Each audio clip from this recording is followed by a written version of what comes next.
Hi, I'm Maisie with Mesa Moving and Storage. Thanks for letting us help with your relocation. I'll be your guide through the moving process, ensuring your relocation goes smoothly.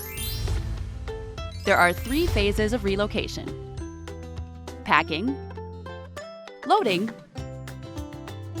and delivery. It's important that you're available on your packing, loading, and delivery dates listed in your confirmation email. So maybe wait to schedule your next vacation until they're on your calendar. I'll need to text, call, and email you. So please double check that your contact information as well as your pickup and delivery addresses are correct. As your move approaches, keep track of anything you will need immediate access to, like medications, passports, or important documents so they don't get packed away. Be sure to remove any items from the prohibited item list located in your confirmation email. Disconnect any water hoses or electronics. And don't forget to check your attic or crawl space for things that need to be relocated.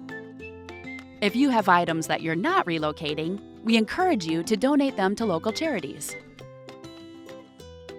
That's all for now.